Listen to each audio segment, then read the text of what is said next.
नमस्कार दोस्तों, जय माता दी। ज्ञान की किताब एक में आपका स्वागत है। विवाह पंचमी का त्यौहार हर साल मार्गशीर्ष माह शुक्ल पक्ष की पंचमी तिथि को मनाया जाता है। यह पूर्व मुख्य रूप से उत्तर भारत में बड़े ही हर्षोल्लास के साथ मनाया जाता है। ऐसी मान्यता है कि भगवान राम ने इसी दिन शिव धनुष तोड़कर राजा जनक की पुत्री सीता को अपनी अर्धांगिनी बनाया था। इसी दिन मंदिरों में विशेष पूजा पाठ किए जाते हैं। इस साल विवाह पंचमी का पर्व 6 दिसंबर को मनाया जाएगा। तो आइए जानते हैं विवाह पंचमी की पौराणिक कथा। श्री रामचरितमानस के अनुसार त्रेता युग में महाराजा जनक ने अपनी पुत्री सीता के लिए उपयुक्त वर की तलाश हेतु स्वयंवर रचाया था। सीता के स्वयंवर में आए सभी राजा महाराजा जब भगवान शिव का धनुष नहीं उठा सके, तब ऋषि विश्वामित्र ने प्रभु श्री राम से आज्ञा देते हुए कहा, हे राम, उठो, शिवजी का धनुष तोड़ो और जनक का संताप मिटाओ। गुरु विश्वामित्र के वचन सुनकर श्री राम तत्पर उठे और धनुष पर प्रत्यंचा चढ़ाने के लिए आगे बढ़े।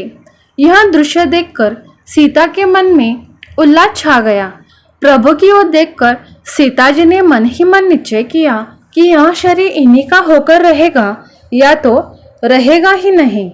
माता सीता के मन की बात प्रभु श्री राम जान गए और उन्होंने देखते ही देखते भगवान शिव का महान धनुष उठाया।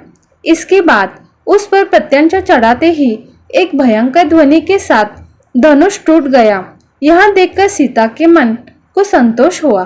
फिर सीता श्री राम के निकट आई। सखियों के बीच जानकी आई। तब एक सखी ने सीता से जयमाला पहनाने को कहा। उस समय उनके हाथ ऐसे सुशोभित हो रहे थे मानो डंडियों सहित 2 कमल चंद्रमा को देखते हुए जयमाला दे रहे हो। तब सीता जी ने श्री राम के गले में जयमाला पहना दी। यह दृश्य देखकर देवता फूल बरसाने लगे। नगर और आकाश में बाजे बजने लगे। श्री राम सीता की जोड़ी इस प्रकार सुशोभित हो रही थी मानो सुंदरता और श्रृंगार रस एकत्र हो गए हो। पृथ्वी, पाताल और स्वर्ग में यश फैल गया कि श्री राम ने धनुष तोड़ दिया और सीता जी का वरण कर लिया। इसी के मद्देनजर प्रतिवर्ष अगहन मास की शुक्ल पंचमी को प्रमुख राम मंदिरों में विशेष उत्सव मनाया जाता है। मर्यादा पुरुषोत्तम श्री राम सीता के शुभ विवाह के कारण ही यह दिन अत्यंत पवित्र माना जाता है। भारतीय संस्कृति में राम सीता आदर्श दंपति माने गए हैं। जिस प्रकार प्रभु श्री राम ने सदा मर्यादा पालन करके पुरुषोत्तम का पद पाया, उसी तरह माता सीता ने सारे संसार के समक्ष पतिव्रता स्त्री होने का सर्वोपरि उदाहरण प्रस्तुत किया। इस पावन दिन सभी को राम सीता की आराधना करते हुए अपने सुखी दाम्पत्य जीवन के लिए प्रभु आशीर्वाद प्राप्त करना चाहिए। तो आप देखते हैं विवाह पंचमी पर क्या करें। विवाह पंचमी के दिन कुछ विशेष कार्य करने से शुभ फल की प्राप्ति होती है। आइए जानते हैं इस दिन क्या करना चाहिए और क्या नहीं। गंगा स्नान और दान पुण्य। विवाह पंचमी के दिन भगवान राम और माता सीता की पूजा के अलावा पवित्र नदी में स्नान करना और गरीबों को दान देना बहुत शुभ माना जाता है। यह व्यक्ति के लिए जीवन में सुख, समृद्धि और शांति लाता है। सात्विक भोजन ग्रहण करें। विवाह पंचमी के दिन सात्विक भोजन ही ग्रहण करना चाहिए। इसमें प्याज, लहसुन और मांसाहार का सेवन करना वर्जित होता है। भजन कीर्तन और मंत्र जाप। इस दिन राम और सीता के मंदिर में भजन कीर्तन का आयोजन करें। कुंवारी कन्याएं 108 बार जानकी मंत्र का जाप कर सकती हैं, जिसे बहुत ही शुभ माना जाता है। विवाह पंचमी पर क्या न करें। इस शुभ दिन पर कुछ कार्यों को करने से बचना चाहिए ताकि आपकी पूजा का पूर्ण लाभ प्राप्त हो सके।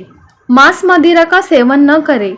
विवाह पंचमी के दिन अंडा, मांस, मदिरा, प्याज और लहसुन का सेवन पूरी तरह वर्जित है। बाल और नाखून न काटे। विवाह पंचमी के दिन बाल और नाखून काटना अशुभ माना जाता है। जुआ और अन्य बुरे कर्म न करें। इस दिन जुआ खेलने और अन्य गलत कार्यों से दूर रहे। यह न केवल अशुभ होता है बल्कि धार्मिक दृष्टि से भी अनुचित माना जाता है। वाद विवाद से बचें। अपने जीवन साथी या परिवार के अन्य सदस्यों के साथ इस दिन किसी भी प्रकार के झगड़े या बहस से बचें। विवाह पंचमी का महत्व। विवाह पंचमी का दिन जीवन के आदर्श मूल्यों को अपनाने का संदेश देता है। भगवान राम और सीता का विवाह एक आदर्श दाम्पत्य जीवन का प्रतीक है।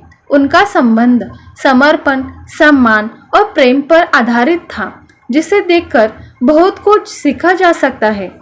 इस दिन भगवान राम और माता सीता की विशेष पूजा अर्चना से व्यक्ति को जीवन में सुख, शांति और समृद्धि की प्राप्ति होती है। धार्मिक मान्यताओं के अनुसार विवाह पंचमी पर दान पुण्य करने से व्यक्ति के सभी पाप मिट जाते हैं और उसे मोक्ष की प्राप्ति होती है। धन्यवाद।